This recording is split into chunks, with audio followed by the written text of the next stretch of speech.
Well, today will go down as one of the most shocking days in modern royal history. This is bigger than Mexit. It may even prove bigger than the abdication of King Edward, because today, a senior royal family member was arrested.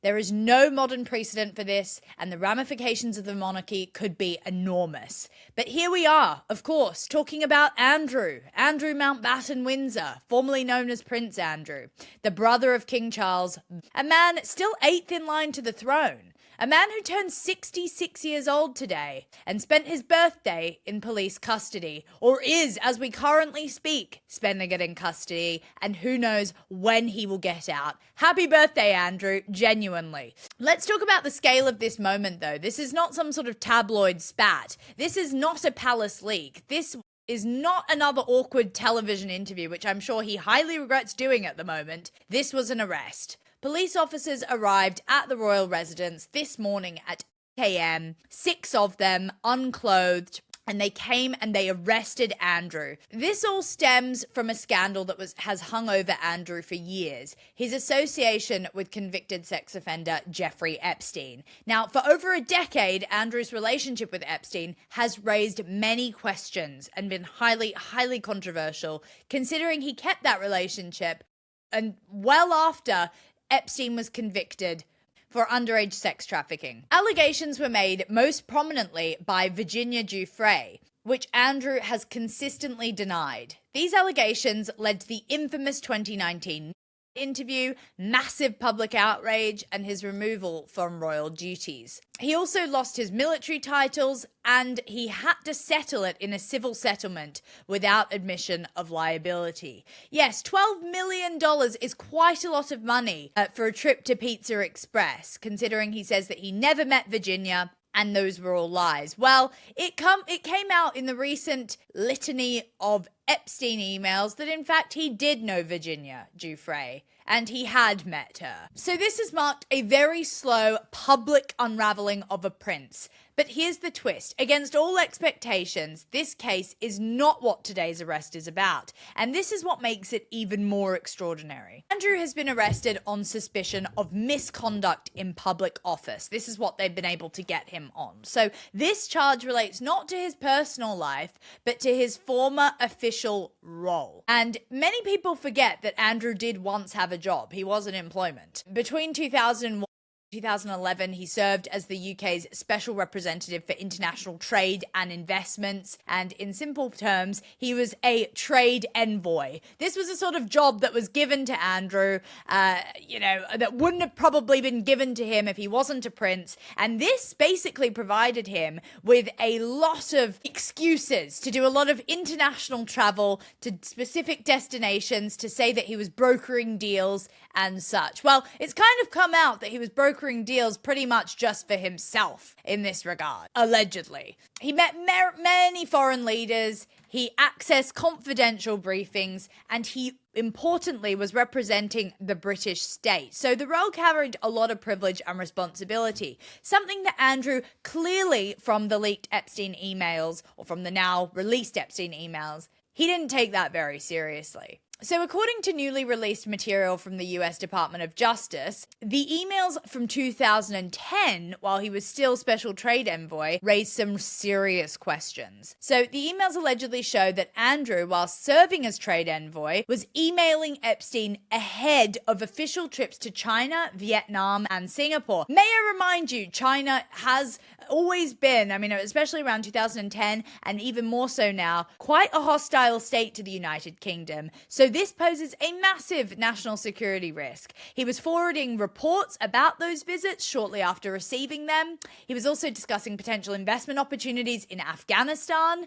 a region that was overseen by British forces at the time. So he was sharing a lot of information over to Epstein, which he absolutely shouldn't have been, considering Epstein had no involvement with the government and was basically a cashed up financier. No, so to be absolutely clear, these are allegations. They're contained in the released documents. They're not convictions. But if confidential or sensitive information was knowingly shared with a private individual, that could constitute misconduct in public office. And that offense, in very serious cases, carries a maximum sentence of life imprisonment. Andrew could be imprisoned for life over this stuff. It is very, very serious. Now, this morning, officers from Thames Valley Police arrived at Wood Farm on the Sandringham estate. This is almost like a holding pen that he's been in while he's between Royal Lodge and the property on the Sandringham estate where he's meant to be moved into, this sort of ramshackle cottage as the royal family are selling it to the public. They were unmarked vehicles. It was plainclothed officers. It was a very covert operation. And the searches are also happening in Norfolk and Berkshire. So they released a statement, and that statement says, part of the investigation, we have today arrested a man in his 60s from Norfolk on suspicion of misconduct in public office. The man remains in police custody. So at this time of recording, Andrew is still being held in police custody. They are not naming him. However, the context leaves very little doubt about just who that man in Norfolk is. Now, as for Andrew has not been formally charged yet. He has been arrested, he's being questioned, the evidence will now be reviewed, but the prosecutors will decide whether charges follow. And why is this unprecedented? It's a very important question to ask. No immediate member of the royal family has ever been arrested on suspicion of criminal offences like this. Never. So not in the reign of Elizabeth II, not in the early reign of King Charles. The monarchy is built on mystique, continuity, stability. That is what the Queen worked on for so many years.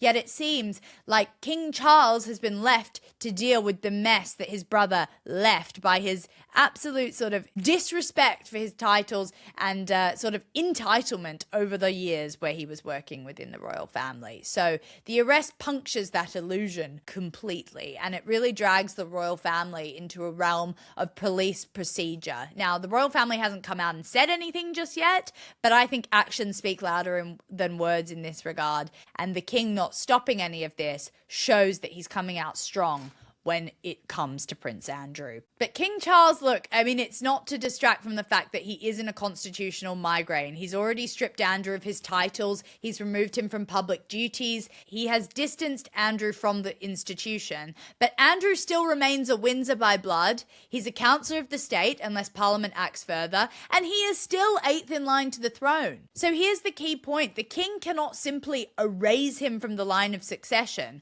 Only Parliament can do that, and that would require legislation. So it would be absolutely extraordinary if that happened, but so is this. So is him getting arrested. So anything is possible at this point. At the moment, practically speaking, the palace, what can they do? They can continue total exclusion from royal duties. They can remove him from remaining patronages. They can restrict residence arrangements. They can further formalize his exile from public life. But they can't unbrother him. This is the key issue, and I think it will maintain.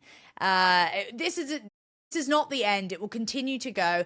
And unfortunately, the king is the one who will have his legacy absolutely stained by this. Now, some people like Andrew Lowney, royal biographer, are saying that the king might have to move on early so that William, who is much fresher and untarnished by this, could take his place. That is a very strong possibility at the moment, depending on how this Andrew news develops. So this is no longer about Andrew's personal disgrace. This is really about institutional credibility. And if the charges follow, the monarchy will face the spectacle of a royal defendant. So if charges do not follow, critics will ask whether the system protects its own. Was this a cover-up? That is the big question at the moment. And does the crown survive on the public consent? Because the public is not happy. There is a general consensus in the United Kingdom that Andrew needs to face the full force of the law. So Andrew, I mean, he's 66 years today. He was going to collect his state pension. He was once a naval officer. He was the second son of the Queen, always kind of called Mummy's favourite. But he's a man under arrest today. He's been held in custody, and he's waiting to learn whether prosecutors will press charges. He's really gone from palace privilege to police procedure, all in one birthday morning. The final question, will Andrew drag the monarchy down with him, or will the institution once again absorb the shock? That depends on what happens next, because this will not be the end of the story. This is the beginning of a big legal process against the former prince, and it's definitely the most serious test of royal accountability in living memory. So we've got a king under pressure, a prince arrested, and a crown facing questions that it can no longer ignore.